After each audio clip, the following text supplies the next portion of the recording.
नमस्कार मेरे प्यारे साथियों, स्वागत है आप सभी का आपका अपना यूट्यूब चैनल जीटीएम क्लासेस में। दोस्तों आज के इस वीडियो में हम हिंदी ग्रामर का 50 गेस महत्वपूर्ण ऑब्जेक्टिव प्रश्न बताएंगे दोस्तों, जो कि आपके बोर्ड परीक्षा 2022 के लिए काफ़ी ही महत्वपूर्ण है। ठीक है दोस्तों, यह 50 प्रश्न में से दोस्तों आपको एग्जाम में 20 प्रश्न हूबहू लड़ेगा। ठीक है दोस्तों, इसलिए दोस्तों आप एक भी क्वेश्चन स्किप नहीं करिएगा, वीडियो के लास्ट तक जरूर बने रहिएगा। ठीक है, तो चलिए दोस्तों आज का यह शानदार वीडियो हम शुरू करते हैं।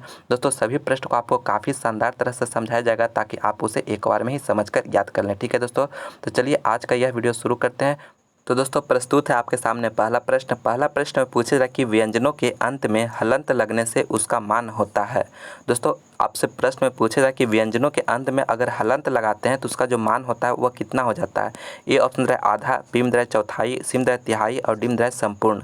तो दोस्तों किसी भी व्यंजन में अगर आप उसमें हलंत लगा देते हैं तो उसका जो मान हो जाता है दोस्तों आधा हो जाता है। ठीक है, आधा हो जाता है, यानी ए ऑप्शन इसका बिल्कुल करेक्ट आंसर हो गया आधा। अगला प्रश्न मेरा दूसरा नंबर प्रश्न में पूछा जा रहा है दोस्तों कि व्यंजन के कितने प्रकार हैं। दोस्तों व्यंजन के कितने प्रकार होते हैं, एक होते हैं, दो होते हैं, तीन होते हैं या चार होते हैं। तो दोस्तों सबसे पहले आप समझ लीजिए कि व्यंजन वर्ण किसे कहते हैं। ठीक है, तो देखिए व्यंजन वर्ण किसे कहते हैं, इसका उत्तर लिखा हो दोस्तों कि व्यंजन वर्ण उन वर्णों को कहते हैं जिनके उच्चारण में स्वर वर्णों की सहायता ली जाती है। ठीक है, यानी व्यंजन वर्ण उस वर्ण को कहते हैं दोस्तों कि जिसका जो है उच्चारण करने में हम स्वर वर्णों की सहायता कर लेते हैं। ठीक है, तो उसी को जो है व्यंजन वर्ण कहते हैं। ठीक है, जैसे इसका एग्जाम्पल क्या क्या हो दोस्तों, क हो गया, ख हो गया, त हो गया, म हो गया, ये सभी का है दोस्तों हम उच्चारण करने में स्वर वर्ण के सहायता ले रहे हैं। ठीक है, स्वर वर्णों का सहायता ले रहे हैं तो इसलिए यह व्यंजन वर्ण इसे कहते हैं। ठीक है, यानी व्यंजन वर्ण उन वर्णों को कहते हैं जिसके उच्चारण में स्वर वर्णों की सहायता ली जाती है। ठीक है, इसका एग्जाम्पल ये सब हो गया दोस्तों, उदाहरण। ठीक है, और दोस्तों इसका जो तीन भेद होता है, ठीक है, यानी व्यंजन वर्ण का तीन भेद होता है। कौन कौन, पहला होता है स्पर्श व्यंजन, और दूसरा होता है अंतस्थ व्यंजन, और तीसरा होता है ऊष्म व्यंजन। ठीक है, यानी इसका व्यंजन वर्ण का तीन भेद होता है, यह तीन स्पर्श व्यंजन, अंतस्थ व्यंजन और ऊष्म व्यंजन। ठीक है दोस्तों, आप इसे याद रखिएगा। तो देखिए यहाँ पे यह आपको सब्जेक्टिव क्वेश्चन में भी फायदा करेगा दोस्तों, इसलिए आप इसे जरूर याद कर लीजिएगा डेफिनेशन। तो यहाँ पे हमारा प्रश्न में पूछा जा रहा है दोस्तों कि व्यंजन कितने प्रकार का होता है, तो कितने प्रकार का हो गया दोस्तों, तीन प्रकार का होता है। ठीक है, यानी सी ऑप्शन इसका बिल्कुल करेक्ट आंसर हो गया। ठीक है दोस्तों, आपको याद रखना है कि व्यंजन कितने प्रकार का होता है, तो तीन प्रकार का। कौन कौन होता है दोस्तों, तभी आपको जस्ट बताएं कि स्पर्श व्यंजन, अंतस्थ व्यंजन और ऊष्म व्यंजन। ठीक है, चलिए दोस्तों अब अगला प्रश्न देखते हैं। तीसरा नंबर प्रश्न में पूछा जाए कि ग का उच्चारण स्थान क्या है। दोस्तों ग का जो उच्चारण स्थान होगा दोस्तों वह क्या है। ए ऑप्शन रहे तालु, बी में रहे मूर्धा, और सी में रहे कंठ और डी में रहे ओष्ठ। तो दोस्तों आपको बताना है कि ग का उच्चारण स्थान क्या होता है। तो दोस्तों ग का जो उच्चारण स्थान होता है दोस्तों वह कंठ होता है। ठीक है, यानी सी ऑप्शन इसका बिल्कुल करेक्ट आंसर हो गया कंठ। ठीक है दोस्तों, आपको याद रखना है दोस्तों ग का उच्चारण स्थान क्या होता है, कंठ। दोस्तों आपको बता रहे हैं दोस्तों कि कंठ जो होता है दोस्तों और किसका किसका माने उच्चारण स्थान होता है। ठीक है, तो देखिए अ का होता है, आ का होता है, क वर्ग कहने के दोस्तों क ख ग घ ड़ सभी। ठीक है, और ह का होता है, और विसर्ग का जो होता है दोस्तों यह इतना जो दिया हुआ दोस्तों इस सभी का उच्चारण स्थान कंठ होता है। ठीक है, तो आपको याद रखना है दोस्तों कि अ हो गया, आ हो गया, क वर्ग कहने के दोस्तों क हो गया, ख हो गया, ग हो गया, घ हो गया, अड़ हो गया। ठीक है, और ह हो गया और विसर्ग, तो ये सभी का जो उच्चारण स्थान है दोस्तों वह कंठ है। ठीक है, आपको याद रखना है दोस्तों, आपको एग्जाम में पूछ सकता है कि आ का उच्चारण स्थान क्या है। ठीक है, तो आपको याद रहेगा तभी ना आप आंसर लगाइएगा दोस्तों। ठीक है, आपको इस तरह से आपको हम बता दे रहे हैं कि कोई भी किसी भी प्रश्न जरूरी नहीं दोस्तों कि इसमें हम ग दिए हैं तो ग ही पूछे। ठीक है, इसलिए आपको ये पूरा याद रखना है दोस्तों, और इस सभी का उच्चारण स्थान कंठ होता है। ठीक है, इसमें से कोई भी एक प्रश्न आपको एग्जाम में जरूर से जरूर पूछा जाएगा। ठीक है, इसलिए आप इसे याद रखिएगा, यानी अ, आ और क वर्ग और ह विसर्ग का जो उच्चारण स्थान होता है कंठ होता है। ठीक है, इसलिए इसे आप याद रखिएगा। चलिए अगला प्रश्न देखते हैं। चौथा नंबर प्रश्न में पूछा जा रहा है दोस्तों कि दीर्घई ई वर्ण है। दोस्तों आपको दीर्घई ई जो है वर्ण है, ए ऑप्शन रहा है दीर्घ स्वर, बी में रहा है हर्षव स्वर, और डी सी में रहा है ऊष्म व्यंजन, और डी में रहा है इनमें से कोई नहीं। तो देखिए दोस्तों आपको दो चीज़ बता रहे हैं दोस्तों, यहाँ पे एक होता है हर्षव स्वर और होता है एक दीर्घ स्वर। तो हर्षव स्वर जो है दोस्तों कौन कौन है, अ है, हर्षई ई है, हर्षऊ उ है और री है। ठीक है, यानी हर्षव स्वर उसे कहते हैं दोस्तों जिसका उच्चारण में कम समय लगता है। ठीक है, हर्षव स्वर उसे कहते हैं जिसका उच्चारण करने में कम समय लगता है, और दीर्घ स्वर उसे कहते हैं दोस्तों जिसमें उच्चारण करने में अधिक समय लगता है। ठीक है, जैसे कि आ हो गया, हर्षई दीर्घई ई हो गया, दीर्घऊ उ हो गया, ए है, अ है, ओ है, औ है, ठीक है, ये सभी का जो उच्चारण करने में अधिक समय लग रहा है, इसलिए यह दीर्घ स्वर हो गया। और हर्षव स्वर कौन कौन, इसका एग्जाम्पल आप जरूर याद रखिएगा दोस्तों, क्योंकि आपके एग्जाम में यही सब प्रश्न पूछा जाता है और आप उसका आंसर नहीं लगा पाते हैं, ठीक है। इसलिए दोस्तों आपको हम पूरा अच्छी तरह से लिख कर बता दे रहे हैं दोस्तों कि यह सभी जो है दोस्तों हर्षव स्वर का एग्जाम्पल है और यह दीर्घ स्वर का उदाहरण है, ठीक है। जिसका उच्चारण करने में कम समय लगेगा तो यह हर्षव स्वर, और जिसका उच्चारण करने में अधिक समय लगेगा दीर्घ स्वर होता है, ठीक है। आप इसे याद रखिएगा। तो देखिए मेरा प्रश्न पूछा जा रहा है कि दीर्घई ई वर्ण है, तो दोस्तों आपको याद रहेगा कि दीर्घई ई वर्ण जो होता है दोस्तों दीर्घ स्वर होता है, ठीक है, यानी ए ऑप्शन इसका बिल्कुल करेक्ट आंसर हो गया दीर्घ स्वर, ठीक है। आपको याद रखना है कि दीर्घई ई हो गया वह दीर्घ स्वर हो जाएगा, ठीक है, ए ऑप्शन इसका करेक्ट है। तो दोस्तों आप ये सभी याद रखिएगा तभी तो आप उसका आंसर लगा पाइएगा, इसलिए आपको लिख के दे रहे हैं दोस्तों, आप इसे अच्छी तरह से याद कर लीजिएगा, ठीक है, इसे आप अच्छी तरह से याद कर लीजिएगा। अगला प्रश्न मेरा पाँचवा नंबर प्रश्न में पूछा जा रहा है दोस्तों कि भ का उच्चारण स्थान क्या है। दोस्तों भ का जो उच्चारण स्थान है वह क्या है, तालु है, मूर्धा है, कंठ है, ओष्ठ है। तो दोस्तों भ का जो उच्चारण स्थान है दोस्तों वह ओष्ठ है, ठीक है, यानी डी ऑप्शन आप इसका बिल्कुल करेक्ट हो गया ओष्ठ। दोस्तों आपको याद रखना है कि हर्षऊ उ और दीर्घऊ उ और प वर्ग कहने का मतलब प हो गया, फ हो गया, ब हो गया, ठीक है, भ हो गया और म हो गया, ये सभी का उच्चारण स्थान जो है दोस्तों यह ओष्ठ होता है, ठीक है, प वर्ग कहने का मतलब, ठीक है, प फ ब भ म, ठीक है।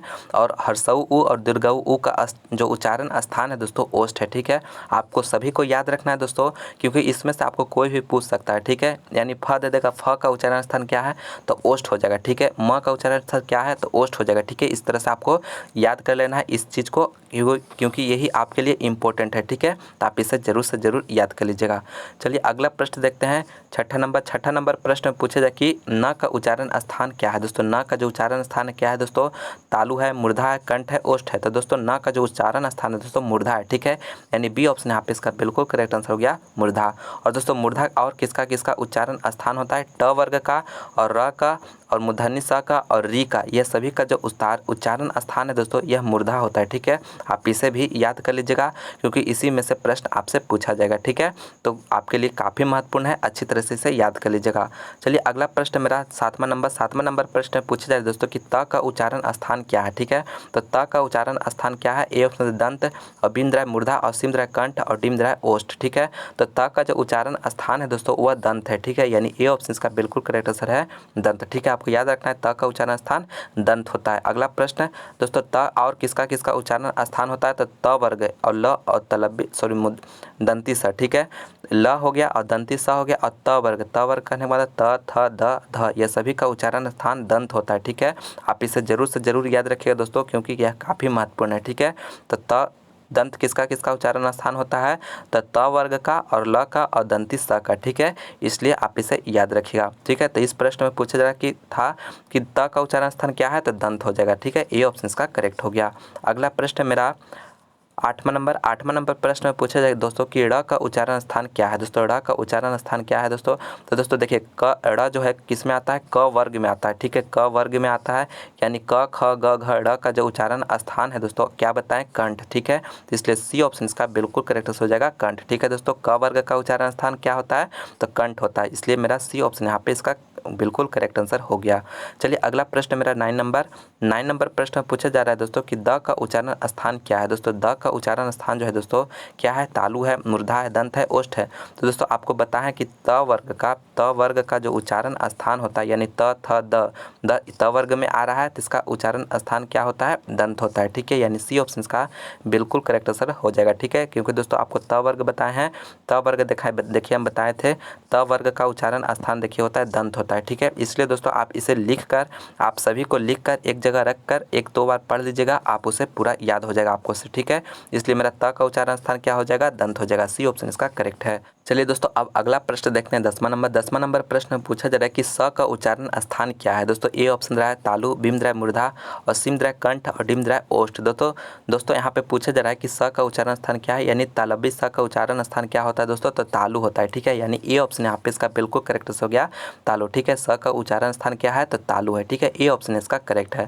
दोस्तों तालु और किसका उच्चारण स्थान होता है दोस्तों, तो च वर्ग का होता है हर्षई ई, दीर्घई ई और य और तलबी स, यह सभी का उच्चारण स्थान जो है दोस्तों तालु है। ठीक है, तो आप इसे याद रखिएगा। ठीक है दोस्तों, आपको फिर हम बता दे रहे हैं दोस्तों, सभी को आप एक जगह लिख लीजिएगा दोस्तों कि उच्चारण स्थान, क्योंकि दोस्तों उच्चारण स्थान से आपके बोर्ड परीक्षा में 1, 2 से 3 क्वेश्चन प्रत्येक साल रहता ही रहता है। ठीक है, इसलिए दोस्तों यह आपको ज़्यादा कुछ याद करना नहीं है दोस्तों, आपको इसमें कुछ ही लिखा हुआ है, आपको सभी को हम लिख दिए दोस्तों, आपको एक जगह नोट करके आप याद कर लीजिएगा, आपको इससे प्रश्न नहीं छूटेगा। ठीक है दोस्तों, आपको हम पूरा कवर करके बता दिए। ठीक है, तो यहाँ पे पूछा जा रहा है कि तालु किसका किसका होता है, तो ये च वर्ग हो गया, हर्षई ई, दीर्घई ई और य और तलबी सभी का उच्चारण स्थान तालु है। ठीक है, तो इसका जो राइट आंसर हो जाएगा दोस्तों कौन हो जाएगा, मेरा तालु, ए ऑप्शन इसका करेक्ट आंसर हो जाएगा। ठीक है दोस्तों, तो दोस्तों इस वीडियो में आपको हम 50 सबसे महत्वपूर्ण आपको व्याकरण क्वेश्चन हम प्रोवाइड करा रहे हैं दोस्तों, जिसका पार्ट 1 है दोस्तों। यह वीडियो आपको कैसा लग रहा है दोस्तों, आप हमें कमेंट करके जरूर बताइएगा, और इसका दूसरा पार्ट हम जल्द ही लाएंगे दोस्तों। आप हमें कमेंट करके जरूर बताइएगा कि इसका जल्दी दूसरा पार्ट लाइए। ठीक है, तो दोस्तों आपको 50 महत्वपूर्ण प्रश्न आपको व्याकरण का प्रोवाइड करा रहे हैं दोस्तों, तो दोस्तों आप इस वीडियो को अंत तक जरूर देखिएगा, एक भी क्वेश्चन स्किप नहीं करिएगा। ठीक है, तो चलिए दोस्तों अब अगला प्रश्न देखते हैं। 11 नंबर प्रश्न में पूछा जा रहा है कि हिंदी भाषा की लिपि क्या है। दोस्तों आपसे पूछा जा रहा है हिंदी भाषा की लिपि क्या है। ए ऑप्शन दे रहा है संस्कृत, बी में दे रहा है रोमन, और सी में दे रहा है देवनागरी, और डी में दे रहा है चीनी। तो दोस्तों हिंदी भाषा की जो लिपि है दोस्तों यह देवनागरी है। ठीक है, यानी सी ऑप्शन इसका बिल्कुल करेक्ट आंसर हो गया देवनागरी। अगला प्रश्न मेरा 12 नंबर प्रश्न में पूछा जा रहा है दोस्तों कि आग शब्द है दोस्तों, आग जो शब्द है दोस्तों यह कैसा शब्द है। ए ऑप्शन दे रहा है तत्सम, बी में दे रहा है तत्भव, और सी में दे रहा है देशज, और डी में दे रहा है विदेशज। तो दोस्तों आग जो शब्द है दोस्तों तत्भव शब्द है। ठीक है, तत्भव, यानी बी ऑप्शन यहाँ पे इसका बिल्कुल करेक्ट आंसर हो गया तत्भव। ठीक है दोस्तों, आपको याद रखना कि आग जो है तत्भव शब्द है, और दोस्तों आग जो बना है अग्नि से बना है। ठीक है, और जो अग्नि है दोस्तों यह एक तत्सम शब्द हो जाएगा। ठीक है, तो आग जो है तत्भव शब्द है, तो बी ऑप्शन यहाँ पे इसका बिल्कुल करेक्ट आंसर हो गया। चलिए अगला प्रश्न 13 नंबर प्रश्न में पूछा जाए दोस्तों खेत शब्द है। दोस्तों खेत जो शब्द है कैसा है, तत्सम है, तत्भव है, देशज है, विदेशज है। तो दोस्तों खेत जो शब्द है दोस्तों तत्भव शब्द है। ठीक है, यानी बी ऑप्शन इसका बिल्कुल करेक्ट आंसर हो गया तत्भव। ठीक है दोस्तों, आपको याद रखना है खेत जो है तत्भव शब्द है। अगला प्रश्न मेरा 14 नंबर प्रश्न में पूछा जा रहा है दोस्तों कि मोर शब्द है। दोस्तों मोर जो शब्द है कैसा शब्द है, तत्सम है, तत्भव है, देशज है, विदेशज है। तो दोस्तों मोर जो शब्द है दोस्तों तत्भव शब्द है। ठीक है, यानी बी ऑप्शन यहाँ पे इसका बिल्कुल करेक्ट आंसर हो गया तत्भव। ठीक है, मोर जो शब्द है दोस्तों तत्भव है। मोर जो है दोस्तों मयूर से जो बना है दोस्तों मोर बना है। ठीक है, इसलिए मयूर जो है संस्कृत शब्द है, और मोर उसी का बिगड़ा रूप कौन है, तो मोर को जो है तत्भव हो गया। ठीक है, यानी तत्सम का जो बिगड़ा हुआ रूप रहता है दोस्तों उसी को तत्भव कहते हैं। ठीक है, तो इसलिए मोर जो हो गया तत्भव हो गया, यानी बी ऑप्शन यहाँ पे इसका करेक्ट हो गया। अगला प्रश्न मेरा 15 नंबर प्रश्न में पूछा जा रहा है दोस्तों कि जातिवाचक संज्ञा का उदाहरण नहीं है। दोस्तों आपको बताना है कि जातिवाचक संज्ञा का उदाहरण जो कौन है नहीं है। ये ऑप्शन रहा है गाय, बी में रहा है नदी, और सी में रहा है शहर, और डी में रहा है विवेकानंद।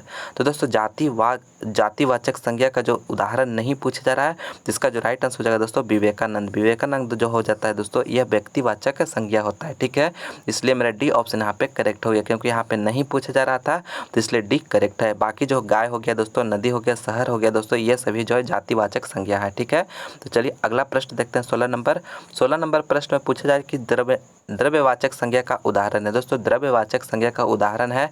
ए ऑप्शन रहा है गुच्छा, बी में रहा है तेल, और सी में रहा है शहर, और डी में रहा है कच्छा।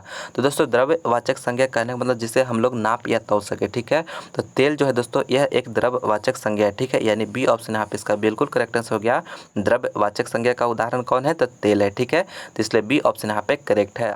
चलिए दोस्तों अब अगला प्रश्न देखते हैं 17 नंबर प्रश्न में पूछा जा रहा है कि बुढ़ापा शब्द है। दोस्तों बुढ़ापा जो शब्द दोस्तों कैसा है। ए ऑप्शन दे रहा है समूहवाचक, बी में दे रहा है भाववाचक, और सी में दे रहा है जातिवाचक, और डी में दे रहा है व्यक्तिवाचक। तो दोस्तों बुढ़ापा जो शब्द है दोस्तों ये एक भाववाचक संज्ञा है। ठीक है, यानी बी ऑप्शन यहाँ पे इसका बिल्कुल करेक्ट हो गया भाववाचक। ठीक है दोस्तों, आपको याद रखना है बुढ़ापा जो शब्द है दोस्तों भाववाचक है। ठीक है, यानी बी ऑप्शन यहाँ पे करेक्ट है। अगला प्रश्न मेरा 18 नंबर प्रश्न में पूछा जाए दोस्तों कि मैदान में सभा हो रही है। यहाँ सभा कौन संज्ञा है। दोस्तों मैदान में सभा हो रही है, तो जो सभा शब्द है दोस्तों सभा शब्द है वह कौन सा संज्ञा है। ठीक है, ये ऑप्शन रहा है भाववाचक, बी में रहा है समूहवाचक, और सी में रहा है जातिवाचक, और डी में रहा है व्यक्तिवाचक। तो इसका जो राइट आंसर हो जाएगा दोस्तों यह समूहवाचक। ठीक है, सभा जो है दोस्तों एक समूहवाचक संज्ञा है, तो बी ऑप्शन यहाँ पे इसका बिल्कुल करेक्ट आंसर हो गया समूहवाचक। चलिए अगला प्रश्न देखते हैं 19 नंबर प्रश्न में दोस्तों कह रहा है कि सुरेश कौन संज्ञा है। दोस्तों सुरेश जो है दोस्तों कौन संज्ञा है। ये ऑप्शन रहा है भाववाचक, बी में रहा है समूहवाचक, और सी असीम तरह जातिवाचक और डिम तरह व्यक्तिवाचक।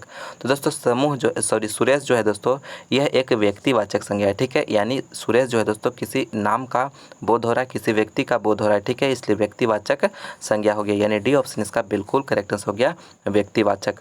तो चलिए दोस्तों अब अगला प्रश्न देखते हैं। 20 नंबर प्रश्न में कह रहा है दोस्तों तूफान शब्द कौन संज्ञा है। दोस्तों तूफान जो शब्द है दोस्तों यह कौन संज्ञा है। ए ऑप्शन रहा भाववाचक, बी में रहा समूहवाचक और सी में रहा जातिवाचक और डी में रहा व्यक्तिवाचक। तो दोस्तों तूफान जो शब्द है दोस्तों यह एक जातिवाचक संज्ञा है, ठीक है। यानी सी ऑप्शन यहाँ पे इसका बिल्कुल करेक्ट आंसर हो गया, जातिवाचक। यानी किसी जाति का बोध हो रहा है दोस्तों तो इसलिए जातिवाचक संज्ञा हो जाए, ठीक है। यानी सी ऑप्शन इसका करेक्ट आंसर है। दोस्तों अगर अभी तक इस वीडियो को लाइक नहीं किया दोस्तों तो लाइक जरूर करिएगा, अपने दोस्तों में इस वीडियो को ज़्यादा से ज़्यादा शेयर करिएगा दोस्तों, ताकि उन्हें भी मदद मिले, क्योंकि काफ़ी मेहनत से वीडियो बना कर लाते हैं। तो प्लीज़ आप अपने दोस्तों में से शेयर जरूर करिएगा, और अभी तक हमारे चैनल को सब्सक्राइब नहीं किए तो प्लीज़ चैनल को सब्सक्राइब भी जरूर कर लीजिएगा, ठीक है दोस्तों। चलिए अगला प्रश्न देखते हैं। 21 नंबर प्रश्न। 21 नंबर प्रश्न में पूछा है कि कलम कौन संज्ञा है। दोस्तों कलम जो है शब्द वह कौन संज्ञा है। ए ऑप्शन रहा भाववाचक, बी में रहा समूहवाचक और सी में रहा जातिवाचक और डी में रहा व्यक्तिवाचक। तो दोस्तों कलम जो शब्द है दोस्तों यह एक जातिवाचक संज्ञा है, ठीक है। यानी सी ऑप्शन इसका बिल्कुल करेक्ट हो गया, जातिवाचक। चलिए अगला प्रश्न देखते हैं। 22 नंबर प्रश्न में कह रहा है दोस्तों कि कमर कसना मुहावरे का सही अर्थ क्या है। दोस्तों कमर कसना मुहावरे का जो सही अर्थ है दोस्तों वह क्या है। ए ऑप्शन रहा खड़ा होना, बी में रहा तैयार होना और सी में रहा कमर को बांधना और डी में रहा इनमें से कोई नहीं।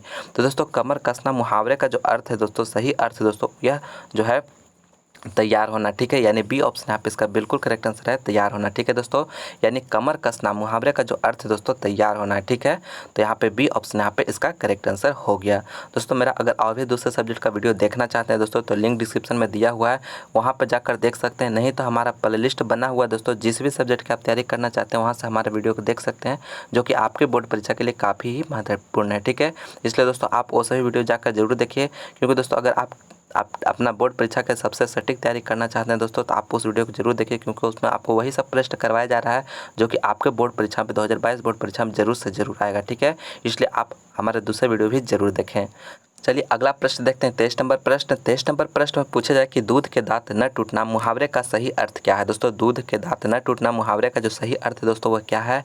ए ऑप्शन रहा दांत टूटना, बी में रहा दांत जमना और सी में रहा अनुभवहीनता और डी में रहा इनमें से कोई नहीं। तो देखिए दूध के दांत न टूटना मुहावरे का जो सही अर्थ है दोस्तों वह क्या है, अनुभवहीनता, ठीक है। यानी सी ऑप्शन यहाँ पे इसका बिल्कुल करेक्ट आंसर हो गया, अनुभवहीनता। अनुभवहीनता कहने का मतलब दोस्तों कि कोई भी काम का एक्सपीरियंस नहीं होना, ठीक है। आपको अनुभव नहीं है उस काम का तो उसी को अनुभवहीनता कहते हैं, ठीक है। तो यहाँ पे सी ऑप्शन यहाँ पे इसका करेक्ट आंसर हो गया। चलिए अगला प्रश्न देखते हैं। 24 नंबर प्रश्न में पूछा है कि लाल पीला होना। दोस्तों लाल पीला होना मुहावरे का जो सही अर्थ है दोस्तों वह क्या है। ए ऑप्शन रहा रंग बदलना, बी में रहा क्रोध करना और सी में रहा रंग लगाना और डी में होली खेलना। तो दोस्तों लाल पीला होना मुहावरे का जो सही अर्थ है दोस्तों वह क्रोध करना है, ठीक है। यानी बी ऑप्शन यहाँ पे इसका बिल्कुल करेक्ट आंसर हो गया, क्रोध करना, ठीक है। आपको याद रखना है दोस्तों लाल पीला मुहावरे का जो सही अर्थ है वह क्रोध करना है, ठीक है। चलिए अगला प्रश्न देखते हैं। 25 नंबर। दोस्तों आप इस वीडियो को लास्ट तक जरूर बने रहेगा दोस्तों, क्योंकि आपको इस वीडियो में हम आपको व्याकरण का 50 महत्वपूर्ण प्रश्न आपको हम प्रोवाइड करा रहे हैं दोस्तों, जो कि काफ़ी महत्वपूर्ण प्रश्न है, काफ़ी सिलेक्टेड प्रश्न है दोस्तों। आपको 50 प्रश्न में से आपको 20 प्रश्न आपके एग्जाम में हूबहू जरूर आएगा, ठीक है। इसलिए दोस्तों आप एक भी क्वेश्चन स्किप नहीं करिएगा, वीडियो को लास्ट तक जरूर बने रहेगा, ठीक है। चलिए अगला प्रश्न देखते हैं। 25 नंबर। 25 नंबर प्रश्न में पूछता है कि कम खाने वाला के लिए एक शब्द है दोस्तों, कम खाने वाला के लिए जो एक शब्द है दोस्तों वह क्या है। तो दोस्तों अल्पाहारी है, ठीक है, अल्पाहारी। यानी सी ऑप्शन यहाँ पे इसका बिल्कुल करेक्ट आंसर हो गया, अल्पाहारी। चलिए अगला प्रश्न देखते हैं। 26 नंबर। 26 नंबर प्रश्न पूछे कि टेबल पर किताब है, यहाँ पर किस कारक का चिन्ह है। दोस्तों टेबल पर किताब रखा हुआ है, ठीक है। तो यहाँ पर जो पर है दोस्तों वह किस कारक का चिन्ह है। ए ऑप्शन रहा करण, बी में रहा अपादान और सी में रहा संप्रदान और डी में रहा अधिकरण। तो दोस्तों पर जो है दोस्तों अधिकरण जो है वह अधिकरण कारक का चिन्ह है, ठीक है। यानी डी ऑप्शन यहाँ पे इसका बिल्कुल करेक्ट हो गया, अधिकरण। कहने का मतलब दोस्तों टेबल पर किताब रखा हुआ है तो जो पर है दोस्तों यह अधिकरण कारक का चिन्ह है, ठीक है। यानी डी ऑप्शन यहाँ पे करेक्ट है। अगला प्रश्न मेरा 27 नंबर। 27 में पूछा जा रहा है कि वह छत से गिर पड़ा। दोस्तों वह छत से गिर पड़ा यह किस कारक का उदाहरण है। दोस्तों छत से गिर पड़ा, यानी छत से जो है दोस्तों अलग हो रहा है। ठीक है, तो ए ऑप्शन है कर्ता कारक, बी में है कर्म कारक और सी में है अपदान कारक और डी में है अधिकरण कारक।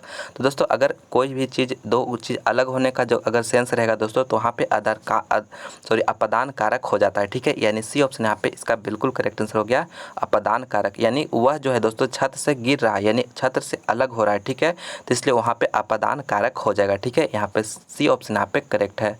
अगला प्रश्न मेरा 28 नंबर 28 में पूछा जाए कि श्रीमान शब्द का स्त्रीलिंग रूप क्या है। दोस्तों श्रीमान शब्द का जो स्त्रीलिंग रूप क्या है, तो श्रीमती दोस्तों। ठीक है, यानी डी ऑप्शन यहाँ पे इसका बिल्कुल करेक्ट आंसर हो गया श्रीमती। ठीक है, आपको याद रखना है श्रीमती। अगला प्रश्न मेरा 29 नंबर में कह रहा है कि कारक के कितने भेद हैं। काफ़ी महत्वपूर्ण प्रश्न है दोस्तों। कारक के कितने भेद होते हैं, तो ए ऑप्शन रहा 7, बी में रहा 8 और सी में रहा 9 और डी में रहा 10। तो दोस्तों कारक का जो भेद होता है दोस्तों 8 भेद होता है। ठीक है, यानी बी ऑप्शन यहाँ पे इसका बिल्कुल करेक्ट आंसर हो गया 8। चलिए दोस्तों अब अगला प्रश्न देखते हैं 30वां नंबर प्रश्न में पूछा जाए कि गायक का स्त्रीलिंग होगा। दोस्तों गायक शब्द जो है दोस्तों इसका स्त्रीलिंग क्या होगा, तो दोस्तों ए ऑप्शन रहा गायिका और बी में रहा गायकी और सी में रहा गायिकी और डी में रहा इनमें से कोई नहीं। दोस्तों गायक का जो स्त्रीलिंग होगा वह गायिका हो जाएगा। ठीक है, यानी ए ऑप्शन यहाँ पे इसका बिल्कुल करेक्ट आंसर हो गया गायिका। अगला प्रश्न मेरा 31 नंबर प्रश्न काफ़ी महत्वपूर्ण प्रश्न है दोस्तों। पूछे जाए कि स्त्रीलिंग शब्द बताएं। दोस्तों आपको बताना है कि स्त्रीलिंग शब्द कौन है। ए ऑप्शन रहा कुटिया, बी में रहा दीपक और सी में रहा धर्म और डी में रहा नृत्य। तो दोस्तों आपको ये 4 शब्द में बताना है कि स्त्रीलिंग शब्द कौन है। तो दोस्तों इसका जो राइट आंसर हो जाएगा वह कुटिया हो जाएगा। ठीक है, यानी ए ऑप्शन यहाँ पे इसका बिल्कुल करेक्ट आंसर हो गया कुटिया। ए ऑप्शन यहाँ पे करेक्ट है। चलिए अगला प्रश्न देखते हैं 32 नंबर प्रश्न। 32 में पूछा जाए कि निम्नलिखित में सर्वनाम है। दोस्तों निम्नलिखित में जो सर्वनाम है वह कौन है। ए ऑप्शन रहा राजेंद्र, बी में रहा पुस्तक और सी में रहा सीता और डी में रहा मैं। तो दोस्तों सर्वनाम जो है दोस्तों यह कौन है, तो यहाँ पे डी ऑप्शन मैं जो दिया हो दोस्तों यह एक सर्वनाम का उदाहरण है। ठीक है, यानी डी ऑप्शन यहाँ पे इसका बिल्कुल करेक्ट आंसर हो गया। काफ़ी महत्वपूर्ण प्रश्न दोस्तों, अच्छी तरह से याद रखिएगा।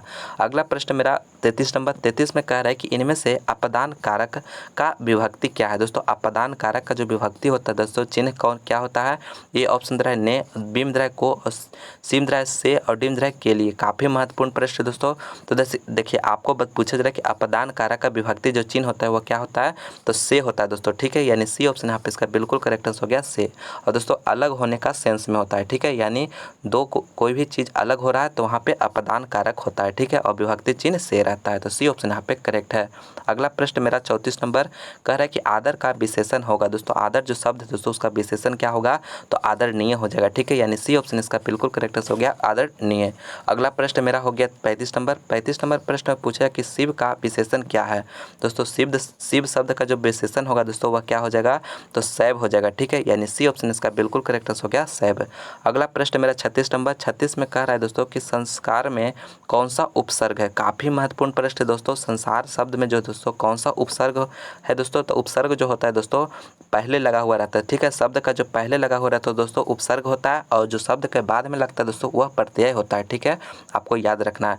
तो यहाँ पे संस्कार को में पूछा जा रहा है कि उपसर्ग कौन सा लगा हुआ है, तो सम उपसर्ग लगा हुआ है। ठीक है, यानी बी ऑप्शन यहाँ पे इसका बिल्कुल करेक्ट हो गया सम उपसर्ग। ठीक है, संस्कार में सम उपसर्ग लगा हुआ है, तो बी ऑप्शन यहाँ पे करेक्ट है। अगला प्रश्न मेरा 37 में कह रहा है कि स्वागत में कौन सा उपसर्ग लगा हुआ है। तो दोस्तों स्वागत में जो है कौन सा उपसर्ग लगा हुआ है, तो सु लगा हुआ है दोस्तों। ठीक है, यानी स्वागत में जो है दोस्तों सु उपसर्ग लगा हुआ है। ठीक है, यानी सी ऑप्शन यहाँ पे इसका बिल्कुल करेक्ट आंसर हो गया सु। तो चलिए दोस्तों अब अगला प्रश्न देखते हैं 38 नंबर प्रश्न में पूछा जा रहा है कि झूला शब्द में कौन प्रत्यय है। दोस्तों झूला शब्द में कौन प्रत्यय है, तो दोस्तों प्रत्यय जो होता है दोस्तों शब्द के अंत में जो लगा हुआ रहता है उसे प्रत्यय कहते हैं। ठीक है, और उपसर्ग जो होता है दोस्तों वह शब्द के पहले लगा हुआ रहता है। तो ए ऑप्शन रहा ला और बी में रहा आ और सी में रहा ल और डी में रहा अ। तो दोस्तों झूला शब्द में जो प्रत्यय लगा हुआ दोस्तों वह आ प्रत्यय लगा हुआ है। ठीक है, यानी बी ऑप्शन यहाँ पे इसका बिल्कुल करेक्ट हो गया आ। चलिए अगला प्रश्न देखते हैं 39 नंबर प्रश्न में पूछा जा रहा है कि संधि का भेद नहीं है। काफ़ी महत्वपूर्ण प्रश्न है दोस्तों। पूछा जा रहा है कि संधि का जो भेद है वह कौन नहीं है। ए ऑप्शन रहा स्वर संधि, बी में रहा व्यंजन संधि और सी में रहा विसर्ग संधि और डी में रहा संज्ञा संधि। तो दोस्तों संधि का जो भेद नहीं है दोस्तों वह संज्ञा संधि। ठीक है, यानी डी ऑप्शन यहाँ पे इसका बिल्कुल करेक्ट हो गया। संज्ञा संधि जो है दोस्तों यह संधि का भेद नहीं है, लेकिन यह स्वर संधि, व्यंजन संधि, विसर्ग संधि यह सभी जो है दोस्तों संधि का भेद है। ठीक है, लेकिन संज्ञा संधि नहीं है। ठीक है, इसलिए डी ऑप्शन यहाँ पे इसका करेक्ट है। काफ़ी महत्वपूर्ण प्रश्न है, अच्छी तरह से याद रखिएगा। अगला प्रश्न मेरा 40 40 नंबर प्रश्न में पूछा जा रहा है कि यशोदा का संधि विच्छेद करें। दोस्तों यशोदा शब्द का जो है दोस्तों संधि विच्छेद आपको करना है कि क्या होगा। ठीक है, ए ऑप्शन था यशः जोड़ दा और भीमद्रा यश जोड़ उदा और सिमद्रा यश जोड़ दा और डिमद्रा यशो जोड़ दा। तो दोस्तों यशोदा शब्द का जो संधि विच्छेद होता है दोस्तों यशः जोड़ दा होता है। ठीक है, यानी ए ऑप्शन इसका बिल्कुल करेक्ट हो गया, यशः जोड़ दा। काफ़ी महत्वपूर्ण प्रश्न है दोस्तों, अच्छी तरह से इसे याद रखिएगा।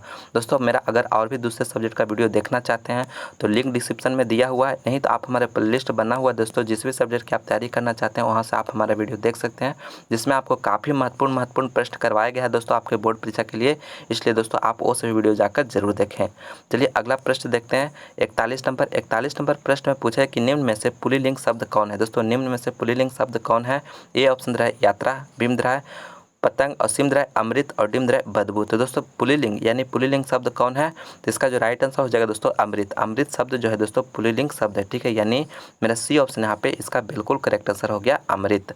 अगला प्रश्न मेरा 42 नंबर प्रश्न में पूछा जा रहा है कि दशानन कौन समास है। काफ़ी महत्वपूर्ण प्रश्न है दोस्तों, पूछा जा रहा है कि दशानन जो है कौन समास है। ए ऑप्शन है द्वंद्व समास, भीमद्रा तत्पुरुष समास और सिमद्रा बहुब्रीहि समास और डिमद्रा तत्पुरुष समास। ठीक है, तो देखिए दशानन शब्द जो है दोस्तों बहुब्रीहि समास है। ठीक है, यानी सी ऑप्शन इसका बिल्कुल करेक्ट आंसर हो गया बहुब्रीहि समास। ठीक है, जिसका अलग अर्थ निकलता है। ठीक है दोस्तों, आपको याद रखना है जिस समास का कोई अलग अर्थ दे रहा है, ठीक है, तो उस समास को बहुब्रीहि समास कहते हैं। तो दशानंद जो है दोस्तों हम लोग किसके बोलते हैं, रावण को बोलते हैं। ठीक है, तो रावण को ही दशानंद कहा जाता है, तो इसलिए बहुब्रीहि समास इसका राइट आंसर हो जाएगा। तो सी ऑप्शन यहाँ पे करेक्ट है। चलिए दोस्तों अब अगला प्रश्न देखते हैं 43 नंबर प्रश्न में पूछा जा रहा है कि सर्वनाम के कितने भेद होते हैं। दोस्तों सर्वनाम के कितने भेद होते हैं। ए ऑप्शन रहा है 5, भीमद्रा 6 और सिमद्रा 8 और डिमद्रा 3। तो दोस्तों सर्वनाम के 6 भेद होते हैं। ठीक है, यानी बी ऑप्शन यहाँ पे इसका बिल्कुल करेक्ट आंसर हो गया 6। चलिए अगला प्रश्न देखते हैं 44 में पूछा जाए कि रचना की दृष्टि से शब्द के कितने भेद होते हैं। काफ़ी महत्वपूर्ण प्रश्न है दोस्तों, यह प्रश्न आपके बोर्ड परीक्षा में बार बार पूछा जाता है। तो कह रहा है कि रचना की दृष्टि से शब्द के कितने भेद होते हैं, तो 3 भेद होते हैं दोस्तों। ठीक है, यानी बी ऑप्शन यहाँ पे इसका बिल्कुल करेक्ट हो गया 3। ठीक है, आपको याद रखना है कि रचना की दृष्टि से शब्द के कितने भेद होते हैं, तो 3 होता है। ठीक है, तो बी ऑप्शन यहाँ पे इसका करेक्ट आंसर है। अगला प्रश्न मेरा 45 नंबर। दोस्तों अगर अभी तक इस वीडियो को लाइक नहीं किया दोस्तों तो लाइक जरूर करिएगा और इस वीडियो को अपने दोस्तों में ज़्यादा से ज़्यादा शेयर करिएगा दोस्तों। ठीक है, शेयर जरूर करिएगा दोस्तों। और अभी तक हमारे चैनल को सब्सक्राइब नहीं किए तो प्लीज़ चैनल को सब्सक्राइब भी जरूर कर लीजिएगा। ठीक है, क्योंकि आपके लिए काफ़ी मेहनत से वीडियो बना कर लाते हैं, इसलिए दोस्तों आप प्लीज़ इस चैनल को सपोर्ट करें, ज़्यादा से ज़्यादा अपना प्यार दें और चैनल को सब्सक्राइब करना नहीं भूलिएगा। ठीक है, चलिए अगला प्रश्न देखते हैं 45 नंबर प्रश्न में पूछा जा रहा है कि निम्न में ऊष्म व्यंजन कौन है। दोस्तों निम्न में जो ऊष्म व्यंजन है कौन है। ए ऑप्शन रहा है क और भीमद्रा य और सिमद्रा तलबी स और डिमद्रा संजोगी छ। तो दोस्तों ऊष्म व्यंजन का जो उदाहरण है दोस्तों यह तलबी स है, यानी सी ऑप्शन इसका बिल्कुल करेक्ट आंसर हो गया तलबी स। ठीक है, अगला प्रश्न मेरा 46 में पूछा रहा है कि निम्न में शुद्ध शब्द है। दोस्तों निम्न में जो शुद्ध शब्द है दोस्तों वह कौन है। ए ऑप्शन रहा है हिंदू और भीमद्रा नक्षत्र और सिमद्रा निरोग और डिमद्रा अध्ययन। तो दोस्तों यहाँ पे हिंदू है। ठीक है, तो हिंदू शब्द जो है दोस्तों इस तरह से लिखाता है, तो यह मेरा जो है हिंदू है दोस्तों, यह गलत लिखा हुआ है। नक्षत्र जो होता है दोस्तों न और संजोगी छ और त्र होता है। ठीक है, नक्षत्र इस तरह से होता है और निरोग जो होता है दोस्तों निरोग इस तरह से लिखाता है। ठीक है, तो इसलिए मेरा यहाँ पे अध्ययन जो दिया हुआ है डी ऑप्शन, यह जो है शुद्ध शब्द है, बाकी ये तीनों शब्द है दोस्तों गलत शब्द है। ठीक है, यानी अशुद्ध शब्द है। ठीक है, इसलिए मेरा डी ऑप्शन यहाँ पे करेक्ट आंसर हो जाएगा। हिंदू इस तरह से लिखाता है, नक्षत्र इस तरह से हो गया और निरोग इस तरह से। ठीक है दोस्तों, आप इसे भी याद रखिएगा, ध्यान में रखिएगा। ठीक है, चलिए अगला प्रश्न देखते हैं 47 नंबर प्रश्न में पूछा है कि निम्न में शुद्ध शब्द कौन है। दोस्तों निम्न में शुद्ध शब्द कौन है, तो ए ऑप्शन है भागमान और बिमद्रा है भागवान और सिमद्रा भागवान और डिमद्रा भागवान। तो दोस्तों शुद्ध शब्द यानी सही शब्द कौन है दोस्तों, तो यहाँ पे भागवान। ठीक है दोस्तों, यहाँ पे बी ऑप्शन यहाँ पे इसका बिल्कुल करेक्ट आंसर हो गया भागवान। अगला प्रश्न मेरा 48 में पूछा जा रहा है कि अज्ञान शब्द कौन समास है। दोस्तों अज्ञान शब्द जो है दोस्तों कौन समास है। ए ऑप्शन है तत्पुरुष समास, भीमद्रा द्वंद्व समास और सिमद्रा बहुब्रीहि समास और डिमद्रा नए समास। ठीक है, तो दोस्तों अज्ञान ज्ञान नहीं, ठीक है, यानी नहीं ज्ञान है तो उसे अज्ञान कहा जाता है, ठीक है। तो इसलिए नए समास हो गया दोस्तों, जिसमें नहीं का बोध होगा दोस्तों तो वह नए समास हो जाएगा, ठीक है। यानी डी ऑप्शन यहाँ पे इसका बिल्कुल करेक्ट आंसर हो गया, ठीक है। अज्ञान यानी नहीं ज्ञान, तो इसका जो राइट आंसर हो जाएगा वह डी ऑप्शन यहाँ पे नए समास, ठीक है। अगला प्रश्न मेरा 39 नंबर प्रश्न में कह रहा है दोस्तों कि निम्न में पुल्लिंग शब्द कौन है। दोस्तों आपको बताना है कि पुल्लिंग शब्द जो है दोस्तों कौन है। ए ऑप्शन है छाता, अभिंद्र है बचपन, असीमद्र है दही और डिम्द्र है इनमें से सभी। तो दोस्तों इसका जो राइट आंसर हो जाएगा इनमें से सभी, डी ऑप्शन यहाँ पे इसका बिल्कुल करेक्ट आंसर रहेगा इनमें से सभी। यानी छाता हो गया, बचपन हो गया, दही है दोस्तों, ये सभी जो शब्द है दोस्तों पुल्लिंग शब्द है, ठीक है। आप इसे याद रखिएगा, ठीक है। छाता हो गया, बचपन हो गया, दही हो गया, ये सभी जो दोस्तों पुल्लिंग शब्द है, ठीक है। इसलिए डी ऑप्शन यहाँ पे इसका करेक्ट आंसर हो गया, ठीक है दोस्तों। चलिए अगला प्रश्न देखते हैं 50 नंबर प्रश्न पूछा जाए कि अक्ल पर पत्थर पड़ना मुहावरे का अर्थ है दोस्तों। अक्ल पर पत्थर पड़ना मुहावरे का जो अर्थ दोस्तों वह क्या हो गया, क्या हो जाएगा। ए ऑप्शन है होशियार समझना, और बी में अन्याय, और सी में एक ही सहारा, और डी में बुद्धि भ्रष्ट होना, ठीक है। तो दोस्तों आपको बताना है कि अक्ल पर पत्थर पड़ना मुहावरे का जो सही अर्थ होगा दोस्तों वह क्या होगा, ठीक है। तो दोस्तों आप इस प्रश्न का आंसर आप हमें कमेंट करके बताइएगा कि इसका राइट आंसर क्या होगा, ठीक है। दोस्तों आपका कमेंट का हमें इंतजार रहेगा दोस्तों, आप कमेंट जरूर करिएगा, ठीक है। तो चलिए दोस्तों फाइनली आज के इस वीडियो में हम आपको 50 महत्वपूर्ण व्याकरण का प्रश्न बताएं दोस्तों, जो कि काफ़ी महत्वपूर्ण प्रश्न है दोस्तों। आपको 20 प्रश्न इसमें से हूबहू जरूर आएगा, ठीक है दोस्तों। इसलिए दोस्तों अगर जो भी प्रश्न आपको याद नहीं होगा तो उससे आप याद जरूर कर लीजिएगा, ठीक है। और दोस्तों तैयारी आप अभी से ही मेहनत करके शुरू कर दीजिए दोस्तों, क्योंकि अब आपके पास समय बहुत ही कम है। शुरू से अगर आपका जो टारगेट है दोस्तों 450 प्लस मार्क्स लाना दोस्तों, तो आप अभी से ही खूब मेहनत करिए, खूब पढ़िए, ताकि जो है आपका यह टारगेट पूरा हो सके। तो दोस्तों मैं उम्मीद करता हूँ कि यह वीडियो आपको पसंद आया होगा, तो प्लीज़ इस वीडियो को लाइक करें, अपने दोस्तों में ज़्यादा से ज़्यादा शेयर करें, और आप हमारे चैनल पर नए हैं तो प्लीज़ चैनल को सब्सक्राइब करके बेल आइकन भी प्रेस कर लीजिएगा, ताकि आने वाले वीडियो का नोटिफिकेशन आप लोगों को सबसे पहले मिले, ठीक है दोस्तों। और दोस्तों यह वीडियो आपको कैसा लगा आप हमें कमेंट करके ज़रूर बताइएगा, और इसका दूसरा पार्ट हम जल्द ही लाएंगे दोस्तों। अगर आपको अच्छा लगा तो आप हमें कमेंट करके ज़रूर बताइए कि इसका दूसरा पार्ट जल्दी लाइए, ठीक है सर। तो चलिए हम मिलते हैं हम अगले वीडियो में। इस वीडियो को देखने के लिए बहुत बहुत धन्यवाद। आप लोग इसी तरह से मन लगाकर पढ़ाई करते रहें, ठीक है। जय हिंद, जय भारत।